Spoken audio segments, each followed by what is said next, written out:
सिर्फ vote bank के चक्कर में बीजेपी गवर्नमेंट 3 सालों से मणिपुर को जलने के लिए छोड़ दिए हैं।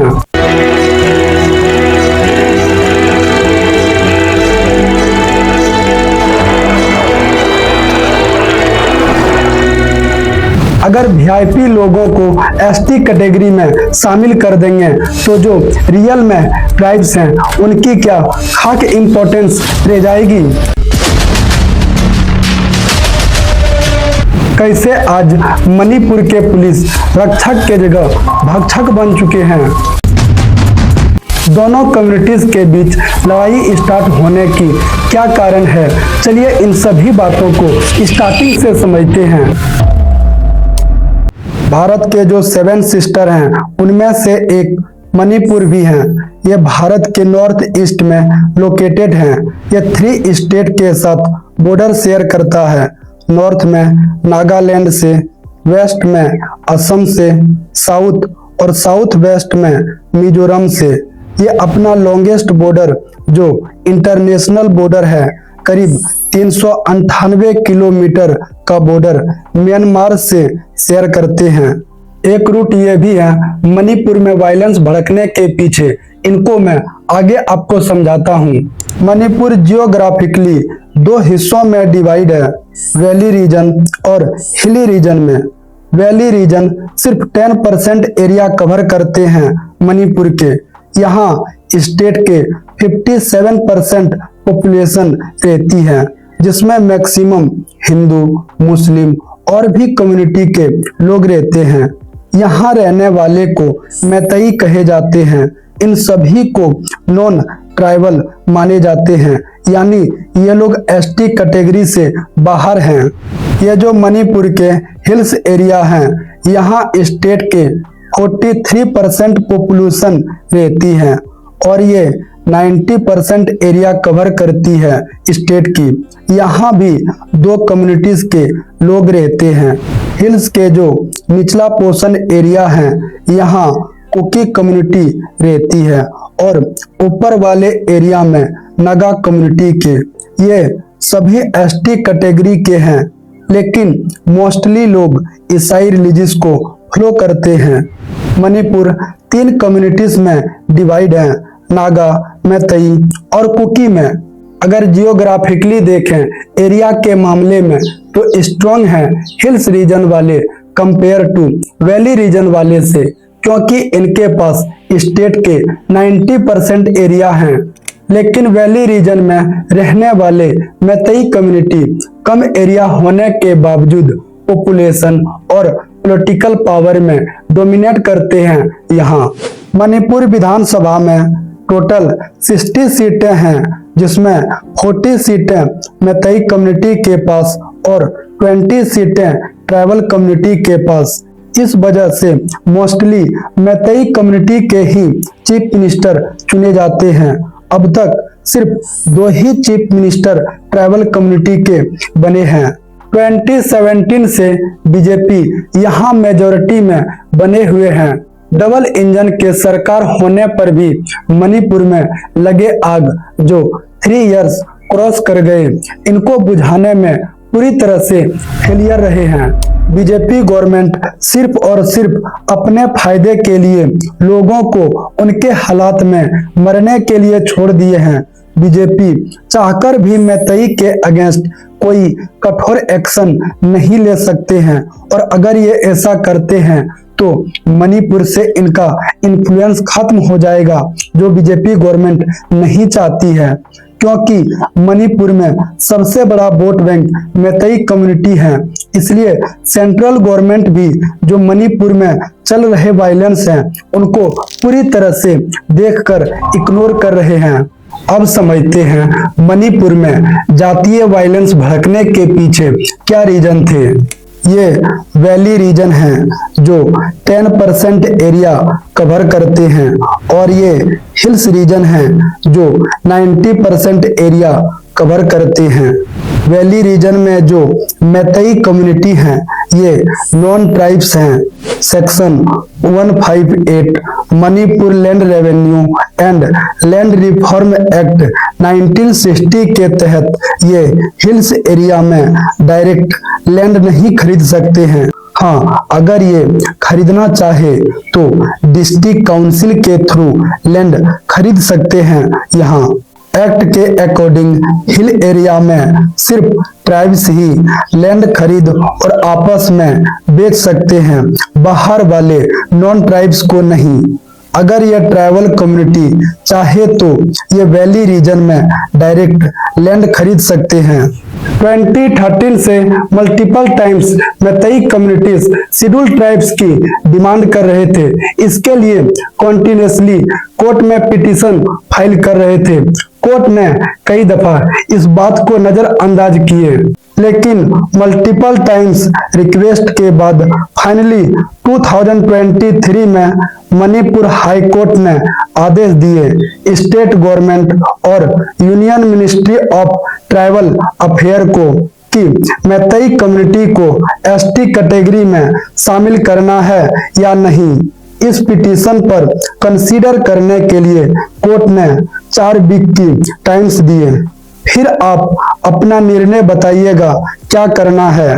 हाई कोर्ट के इस फैसले और मैतेई कम्युनिटी के एसटी डिमांड के विरोध में 3 मई 2023 को all tribal students union Manipur ATSUM, जो एक ट्राइबल स्टूडेंट ऑर्गेनाइजेशन है, इन्होंने चूड़ाचंदपुर डिस्ट्रिक्ट के तोरबंग एरिया में ट्राइबल एकजुटता मार्च निकाले।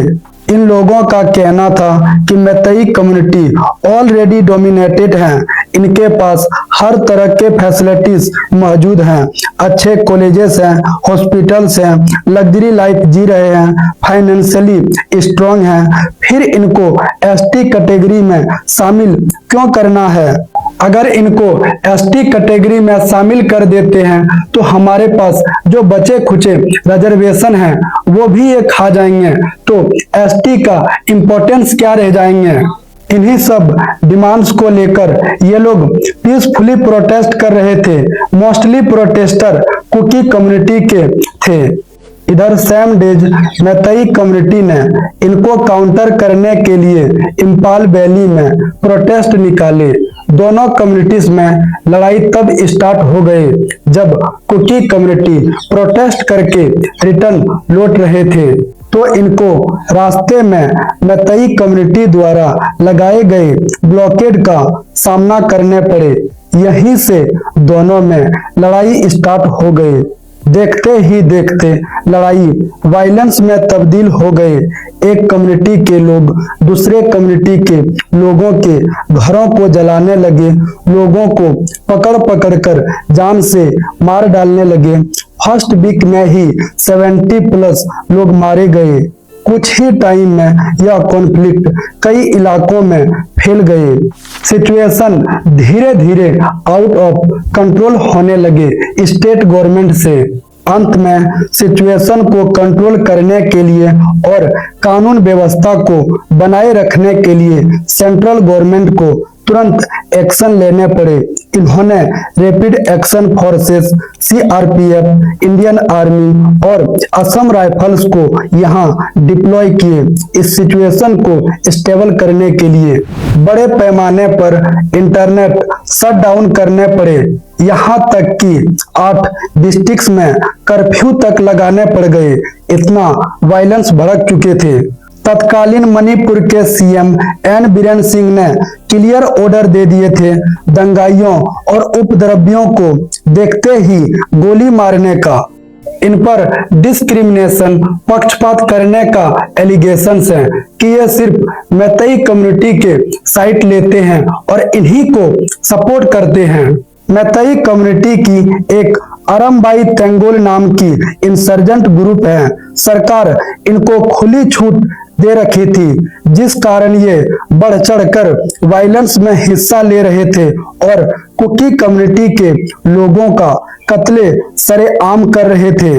21 वर्षीय कुकी हंगलाल मुआन बेफई, जो एक बीकॉम स्टूडेंट थे, इन्होंने सीएम बीरेंद्र सिंह और मैतेई कम्युनिटी के कुछ आलोचना करने वाली एक फेसबुक पोस्ट किए, जिसके बाद इनको लोकल मणिपुर पुलिस ने अरेस्ट कर लिए।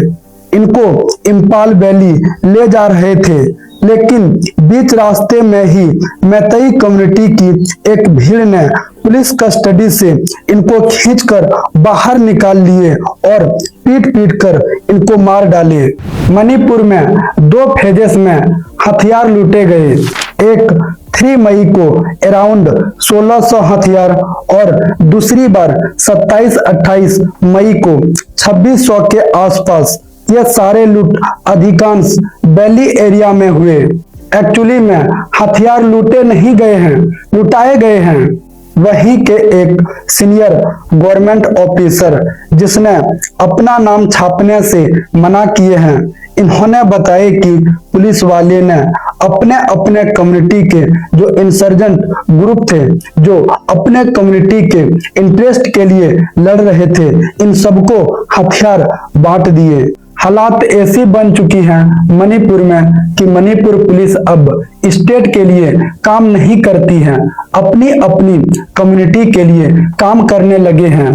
मैतेई पुलिस कुकी कैंप छोड़कर मैतेई कैंप में शिफ्ट हो गए और कुकी वाले मैतेई कैंप छोड़कर कुकी कैंप में शिफ्ट हो गए हैं। यह काफी चिंता की विषय बन जाती है किसी भी स्टेट की सिक्योरिटी के लिए। 19 जुलाई 2023 को मणिपुर से एक शॉकिंग वीडियो वायरल होती है, जिसमें 2 कुकी महिलाओं को एक मैतेई भीड़ ने नग्न करके घुमाते दिखे। दरअसल ये वीडियो वायलेंस भड़कने के सिर्फ एक दिन बाद 4 मई की थी। बाहर आने में 2.5 महीने इतना टाइम इसलिए लगे क्योंकि इलाके में लगातार इंटरनेट शटडाउन चल रहे थे। सीबीआई ने इस केस की चार्जशीट जारी किए, जिसमें इन्होंने बताया कि जब इनके गांव पर मैतेई कम्युनिटी के लोगों ने अटैक किए, घरों को जलाने लगे, लोगों को पकड़ पकड़ कर मारने लगे, तो ये लोग पीछे से जंगल वाले रास्ते से ये 5 लोग भागे। सड़क के किनारे दूर में खड़ी एक पुलिस जीप थी, जिसमें एक पुरुष और 2 महिलाएं बैठने में कामयाब रही। पुलिस वालों से बार बार रिक्वेस्ट कर रही थी कि हम लोगों को सेफ जगह ले जाकर छोड़ दीजिए। पुलिस ड्राइवर ने गाड़ी की चाबी नहीं है बहाना देकर मना कर दिए। फिर जब एक भीड़ ने महिलाओं को गाड़ी से खींचकर बाहर निकाले, तो मौके से पुलिस वहां से भाग निकली। भीड़ ने जब महिलाओं के साथ बर्बरता करने लगे, तो एक महिला के पिता और भाई थे, इन्होंने बचाव के लिए इंटरफेयर किए। भीड़ ने दोनों को पीट पीट कर जान से मार डाले। फिर भीड़ ने महिलाओं से इनके सारे कपड़े उतरवाए, इनसे परेड कराए, कुछ दूर पैदल घुमाए, फिर खेत में ले जाकर सामूहिक रेप किए। 2.5 महीने के बाद जब यह वीडियो सोशल मीडिया पर वायरल हुए, तो इंटरनेशनल लेवल पर इंडिया की बदनामी होने लगी। तब जाकर कहीं प्राइम मिनिस्टर मोदी की नींद खुली और कुछ कहे हो मणिपुर को लेकर। इससे पहले सिर्फ चुप्पी साधे हुए थे। इस चुप्पी के वजह से बीजेपी 2024 के लोकसभा इलेक्शन में दोनों सीटें हार जाती हैं मणिपुर में सांसद की। इसी बीच एन बीरेंद्र सिंह की एक ऑडियो क्लिप सामने आते हैं, जिसमें ये वायलेंस को भड़काने में अग्नि में घी डालने का काम करते सुने गए।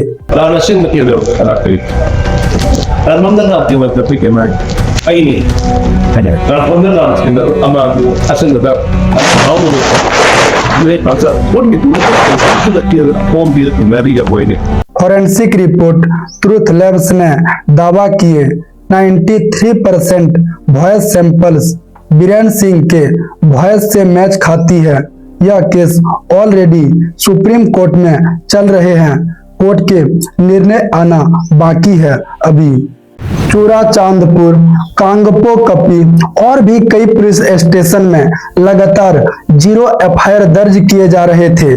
0 एफआईआर के मतलब होते हैं कि क्राइम किसी भी एरिया में घटित हुआ हो, आप किसी भी एरिया के लोकल पुलिस स्टेशन में कंप्लेंट फाइल कर सकते हैं। वो आपके कंप्लेंट को विदाउट केस नंबर दर्ज करेंगे, फिर वो आपके केस को इन्वेस्टिगेशन करने के लिए आपके रेलेवेंट पुलिस स्टेशन में केस को ट्रांसफर कर देंगे। लेकिन मणिपुर पुलिस बंटे होने के कारण केस को ट्रांसफर नहीं कर रहे थे और ना ही इन पर किसी प्रकार के कोई एक्शन लिए जा रहे थे। इधर बीरेन सिंह के अगेंस्ट कुर्सी छोड़ने को लेकर आवाज तेज हो गई। पब्लिक इनसे रिजाइन की मांग करने लगे। एनपीपी नेशनल पीपुल्स पार्टी ने वायलेंस और गवर्नेंस की फेलियर का हवाला देते हुए अपना सपोर्ट विड्रॉ कर लिए।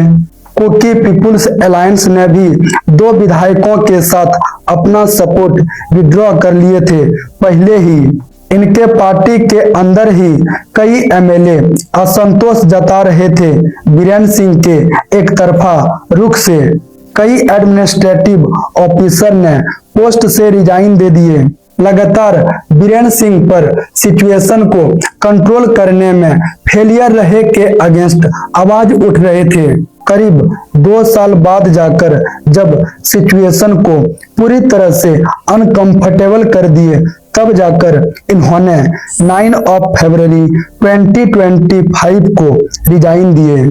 4 दिन बाद 13 फरवरी को मणिपुर में प्रेसिडेंट रूल लागू किए और स्टेट का पूरा कंट्रोल सेंट्रल गवर्नमेंट ने अपने हाथ में ले लिए। जगह जगह पर सुरक्षा बलों को बढ़ा दिए और एक्स्ट्रा फोर्सेस को यहां डिप्लॉय किए। इन्होंने कुछ हद तक सिचुएशन को कंट्रोल किए। मणिपुर में सबसे हाईएस्ट 11 दफा प्रेसिडेंट रूल लग चुके हैं अब तक। कॉन्स्टिट्यूशनली पहले 6 महीने के लिए प्रेसिडेंट रूल लगे, लेकिन बिगड़ते हालात को देखते हुए इसे और 6 महीने के लिए बढ़ाने पड़े। थोड़े दिन के बाद सिचुएशन कुछ स्टेबल होते नजर आ रहे थे। करीब 1 साल बाद जाकर प्रेसिडेंट रूल को समाप्त किए और 4 फरवरी 2026 को मणिपुर के अगले चीफ मिनिस्टर युमनाम खेमचंद सिंह को बनाए। अब लग रहे थे कि सिचुएशन ठीक होगी और फिर से स्टेट में पीसफुल आएंगी। जिस तरीके से खेमचंद कुकी विधायकों और कुकी लोगों से घुल मिल रहे थे, लेकिन सिचुएशन तब एकदम से पूरी तरह बिगड़ गई जब 7 अप्रैल को बिष्णुपुर डिस्ट्रिक्ट के टोंगला ओबी गांव में एक बीएसएफ जवान के घर पर रात के करीब 1 बजे 3 किलोमीटर दूर से एक प्रोजेक्टाइल बम सीधे इनके घर पर आकर गिरे। घर में इनके पत्नी और 2 बच्चे सो रहे थे। ऑन द स्पॉट दोनों बच्चों ने दम तोड़ दिए। पत्नी गंभीर रूप से इंजर्ड हुई। इलाके में रहने वाले मैतेई लोगों ने इस अटैक के लिए कुकी को दोषी ठहराए। कुकी ने इस बात से इनकार किए। इसके बाद लगभग 500 गुस्साई भीड़ ने बिष्णुपुर और चूरा चांदपुर बॉर्डर वाले एरिया में लोकेटेड सीआरपीएफ कैंप थे, इन पर अटैक कर दिए। जवानों को पत्थर फेंक फेंक कर उनको मारने लगे। इनके जो गाड़ियां थे उनको जलाने लगे। अंत में भीड़ को तितर बितर करने के लिए जवानों को गोली फायरिंग करने पड़े। फायरिंग में 2 प्रोटेस्टर की जाने गए। 31 प्रोटेस्टर इंजर्ड हुए, जिसमें से एक ने 8 अप्रैल को हॉस्पिटल में ट्रीटमेंट के दौरान दम तोड़ दिए। गवर्नमेंट को बिष्णुपुर डिस्ट्रिक्ट में कर्फ्यू लगाने पड़े। इलाके के इंटरनेट सर्विस को काटने पड़ गए। जो जातीय आग मणिपुर में 3 साल पहले लगे थे वो धीरे धीरे शांत हो रहे थे, लेकिन इस घटना के बाद आग पूरी तरह से धधक उठे। अब तक इस कॉन्फ्लिक्ट में 260 लोगों से अधिक मारे जा चुके हैं। 60,000 लोग विस्थापित हुए हैं, रिलीफ कैंप में रहने के लिए मजबूर हैं। 8,000 घरें कंप्लीटली जला डाले हैं या डिस्ट्रॉय कर दिए गए हैं। 350 से 400 के करीब रिलीजियस साइट्स को, जिसमें चर्च और टेम्पल शामिल हैं, कंप्लीटली डिस्ट्रॉय हो चुके हैं। आरटीआई रिपोर्ट के अकॉर्डिंग मणिपुर में जातीय वायलेंस भड़के 3 साल क्रॉस कर गए, लेकिन गवर्नमेंट की साइड से किसी भी प्रकार की स्ट्रेटेजिक सॉलिड प्लान नजर नहीं आ रहे हैं जो वायलेंस को खत्म करना चाहती हो। ये बीजेपी गवर्नमेंट का अब तक के सबसे बड़ा फेलियर है। मणिपुर में जातीय वायलेंस भड़कने का एक रीजन इलीगल इमिग्रेशन है। 2021 में म्यांमार में तख्ता पलट हुआ, तभी से यहाँ सिविल वॉर चल रहे हैं, जिसके कारण बड़े पैमाने पर लोग विस्थापित हुए हैं। मणिपुर स्टेट गवर्नमेंट डेटा के अकॉर्डिंग 2006 से अब तक 996 नए गांव बसे हैं। ये सभी इलीगल म्यांमारी हैं। यही रीजन है हिल्स एरिया में रहने वाले ट्राइब्स की पॉपुलेशन तेजी से ग्रोथ हो रहे हैं, जो गवर्नमेंट के लिए सिरदर्द बन जाते हैं। देखिए, ये है मणिपुर और इसके ठीक बगल में है गोल्डन ट्रायंगल। गोल्डन ट्रायंगल दुनिया के सबसे बड़े ड्रग्स ट्रैफिकिंग कॉरिडोर्स में से एक हैं। ये 3 कंट्रीज से मिलकर बने हैं, म्यांमार, थाईलैंड और लाओस से। म्यांमार दुनिया के सबसे बड़े अफीम प्रोड्यूसर देश बन चुके हैं। इन्होंने इस मामले में अफगानिस्तान को पीछे छोड़ दिए। गोल्डन ट्रायंगल के जरिए दुनिया भर में नशीली दवाइयां, अफीम और ड्रग सप्लाई किए जाते हैं। जब से यूएस और वेस्टर्न कंट्री ने इन पर क्रैकडाउन करना स्टार्ट किए, ये म्यांमार और मणिपुर की तरफ शिफ्ट हो गए। मणिपुर में बड़े पैमाने पर अफीम की खेती की जा रही है। 2017 में स्टेट गवर्नमेंट ने वॉर ऑन ड्रग्स कैंपेन चलाए। इसके अकॉर्डिंग गवर्नमेंट ने हजारों एकड़ में फैले इलीगल अफीम के खेतों को डिस्ट्रॉय किए। 2017 से अब तक 90,000 एकड़ में फैले अफीम के खेतों को डिस्ट्रॉय कर चुके हैं गवर्नमेंट। मणिपुर में जो 3 मेजर कम्युनिटीज हैं, इन लोगों के पास खुद के इंसर्जेंट्स ग्रुप्स हैं।